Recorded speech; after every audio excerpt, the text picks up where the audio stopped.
Isang napakagandang hapon mga ginigino kong mag-aaral. Ako si Teacher Nico, ang iyong virtual teacher ngayong araw. Handa na ba kayong matuto?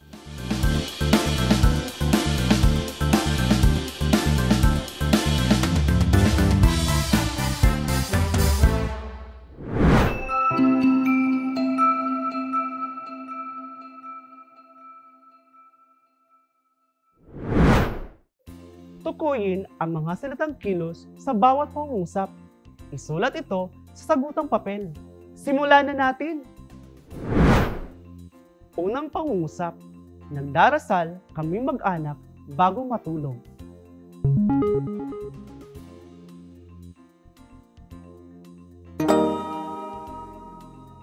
Pangalawang pangungusap, nag-aalaga ng tandang ang aking lolo.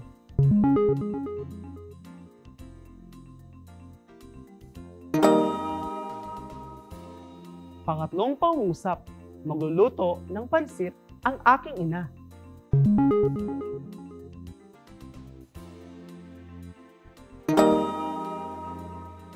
Pang-apat na pangungusap, tutulungan ng aking ate si inay.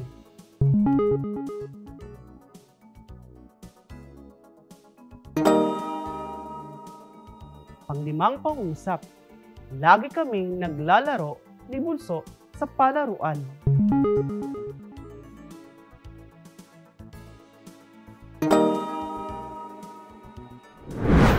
Nakuha niyo ba ang mga tamang sagot sa bawat bilang? Kung oo, abay, napakagaling! Ngayon, alam niyo na kung paano tukuyin ang mga salitang kilos sa pangungusap. Ano muli ang teknikal na tawag sa mga salitang kilos?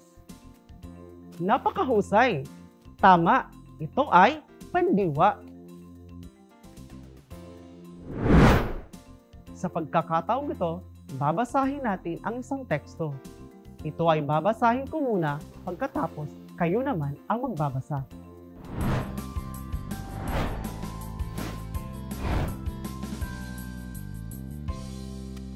Mga bata, sa unang edisyon ng ating Lakbay Basa, lalakbayin natin ang ati-atihan sa aklan. Taon-taon ay ginugunita ng mga naninirahan sa aklan ang pagkakasundo ng mga ati o ita at mga malayo. Ang mga ita ang unang nanirahan sa Panay bago dumating ang mga malayo. Nang dumating ang mga malayo, binili nila ang baybay dagat. Tumira naman sa kabundukan ang mga ati. Naghihirap ang mga ati sa kabundukan. Samantala, umunlad naman ang buhay ng mga malayo, kaya nagalit sa kanila ang mga ati. Nilusob nila ang mga malayo. Matalino ang mga malayo. Naglagay sila ng uling sa buong katawan. Katulad na rin sila ng mga ati kaitim. Nakipag-usap sila ng maayos at nagkasundo uli sila. Nagdiwang ang lahat. Masaya silang nagluntagan at nagsayawan sa tuwa. Iyan ang ginugunita taon-taon kung pista ng ati-atihan. Simula noon, ipinakikita ng mga taga-aklan ang kanilang kasiyahan sa pamamagitan ng pagsayaw at paglulundagan sa daan sa saliw ng iba't ibang tugtog. Sadyang mahuhusay sumayaw ang mga tao ng ati-atihan. Nagpapahid sila ng makapal na uling sa katawan at nagsusuot sila ng makukulay na damit at naglalagay ng sari-saring palamuti. Masiglang pinagdarayo ng mga taong kung taga saang lugar ang pista sa Kalibo Aklan. At sadyang pinaghahandaan ng mga taga-Kalibo ang kapistahan tuwing unang linggo ng Enero at sila ay nagsasaya bilang pasasalamat sa patrong Santo Niño. Kaya, taon-taon ay umuwi ako sa Pilipinas at sama-sama kaming mag-anak na dumadalaw sa Kalibo Aklan sa mga lola ko at tuloy makipagsaya sa kapistahan.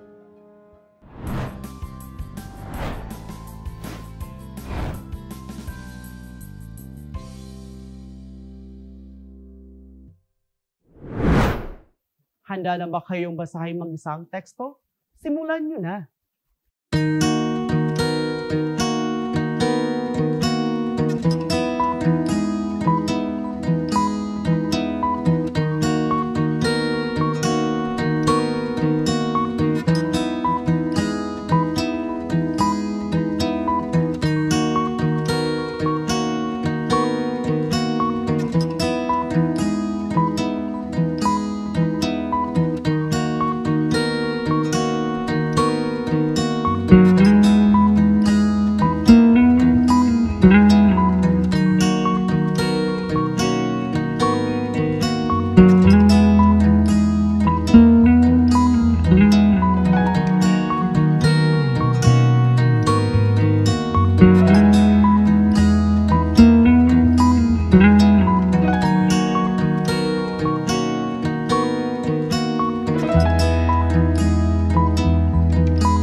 Napakagaling nyo naman. Sigurado akong tuwang-tuwa ang iyong mga magulang habang pinakikinggan kayong magbasa. Ngayon naman, sagutin natin ang mga katanungan tungkol sa binasa nating teksto. Ano ang pamagat ng teksto?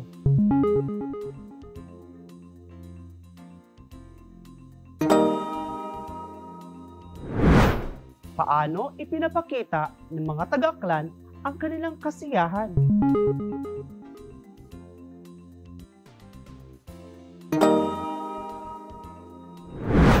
Kailang ginugunita ng mga naninirahan sa Aklan ang pagkakasundo ng mga ate o ita at mga malayo.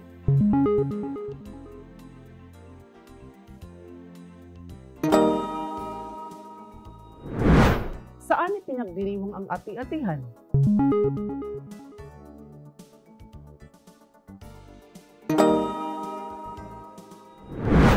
Bakit sinalakay ng mga ita o ate ang mga malayo?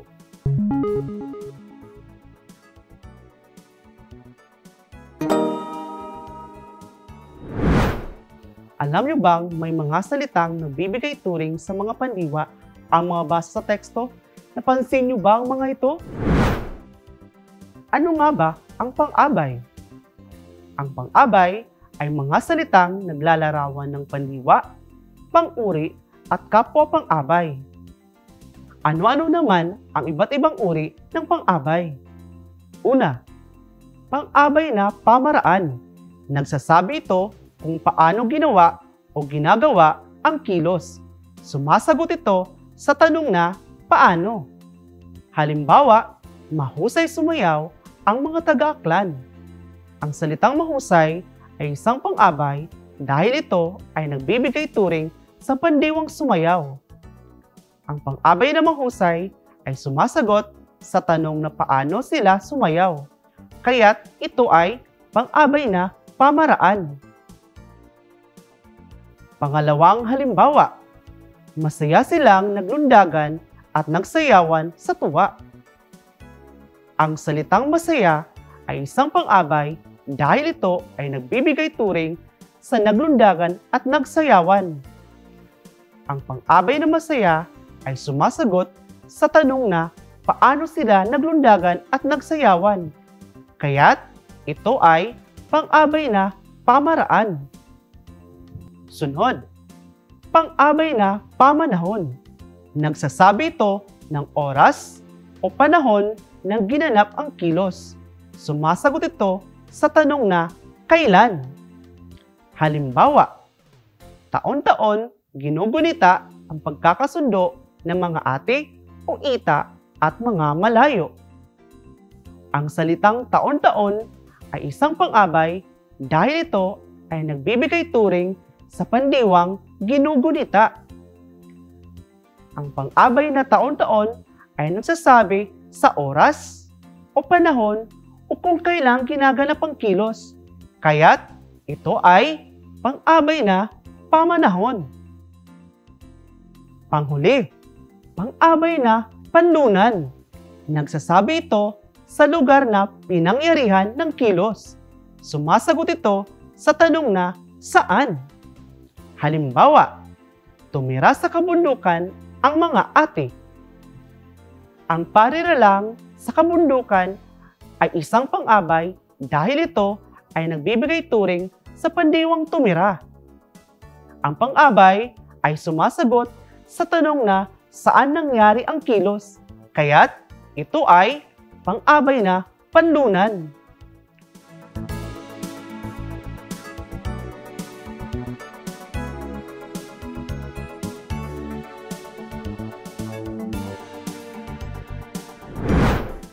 Ngayon, subukan natin ang konseptong iyong natutunan sa aralin na ito. Suriin ang mga pang-abay. Tukuyin kung ito ay pang-abay na panlunan, pamaraan, o pamanahon. Unang pangungusap, nagbakasyon ang mag-anak sa Tagaytay. Ang pang-abay sa pangungusap ay sa Tagaytay dahil ito ay nagbibigay turing o nagsasabi sa lugar kung saan ginawa ang kilos. Sa makatuwid, ang pang-abay na ginamit sa pangungusap ay panlunan. Pangalawang pangungusap, nagbakasyon kami sa itaas ng bundok dahil malamig ang simoy ng hangin.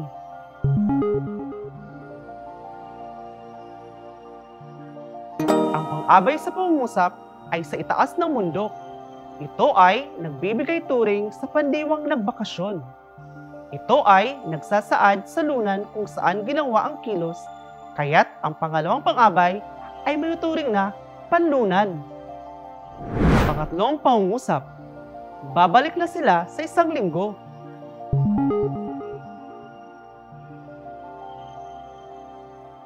Ang pang-abay sa pangungusap ay sa 1 linggo dahil ito ay nagbibigay turing o nagsasabi sa panahon kung kailang ginawa ang kilos. Sa makatuwid, ang pang-abay na ginamit sa pangungusap ay pamanahon. Pang-apat na pangungusap, magkikita kami sa restaurant.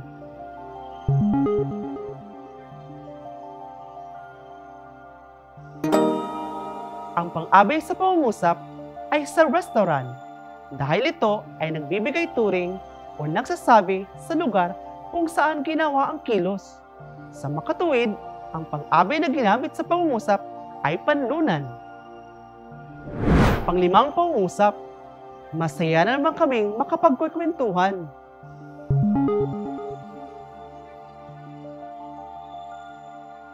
Ang pang-abay sa pangungusap ay masaya dahil ito ay nagbibigay turing o nagsasabi kung paano ginawang kilos, kaya't ito ay pang-abay na pamaraan. Nakuha niyo ba ang mga tamang sagot? Kung oo, abay magaling! Alam kong handang-handa ka na para sa isa pang gawain. Tukuyin ang mga pang-abay at mga uri nito sa bawat pangungusap. Isulat sa sagutang papel ang mga pang-abay at tukuyin kung ito ay pang-abay na pamaraan, panlunan o pamanahon. Una, mag-aaral akong tumugtog ng piano sa bakasyon.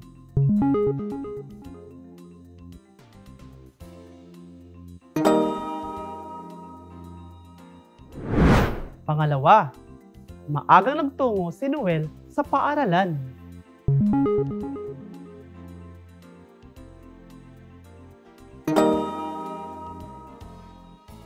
Pangalawang pangungusap, may mga batang mayabang kumilos.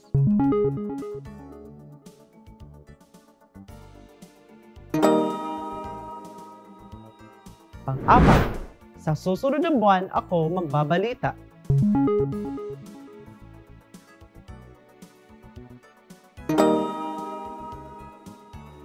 Panglimang pangungusap, sila ay naglalakad tuwing hapon.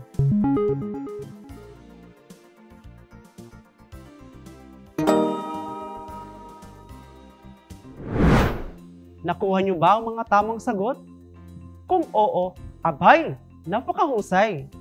Heto mga karampatang antas ng score. 5 tamang sagot, napakagaling! 3 hanggang 4 na tamang sagot, magaling! 2 pababang tamang sagot, pagbutihin pa. Handa na ba kayo para sa isa pang gawain? Ihanda muli ang ballpen at papel. Buuin ang mga pangungusap. Piliin ang hinihing angkop na pang-abay sa loob ng panaklong.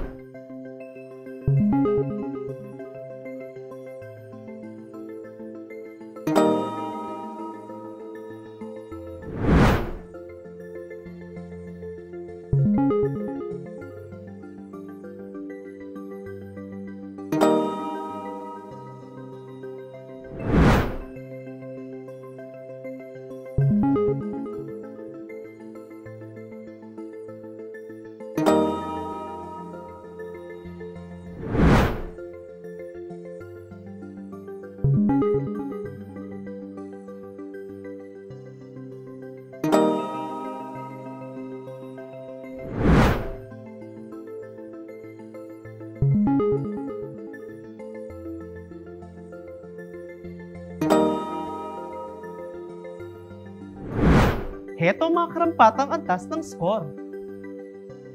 5 tamang sagot, napakagaling. 3 hanggang 4 na tamang sagot, magaling.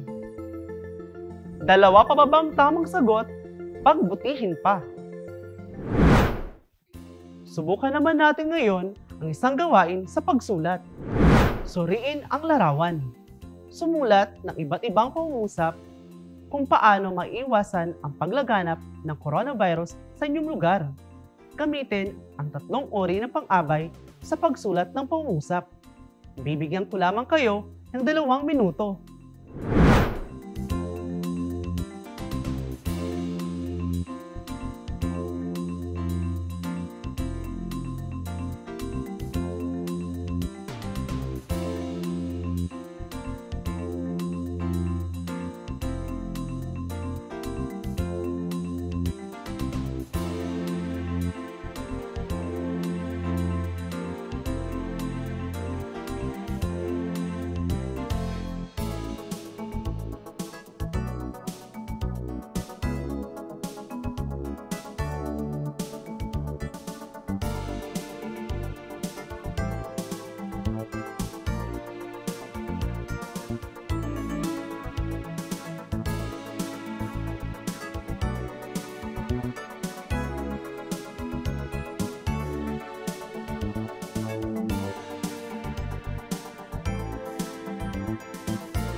Mga bata, siguraduhin nagawa nyo rin ang iba pang karagdagang gawain na pinapagawa ng mga guro sa inyo. Maaari nyo muling panoorin ang video na ito sa aming YouTube channel, Aral TV Deped Leyte. Hanggang sa muli, ako si Teacher Nico. Tandaan, kapag batang bibo, may alam sa Filipino. Paalam!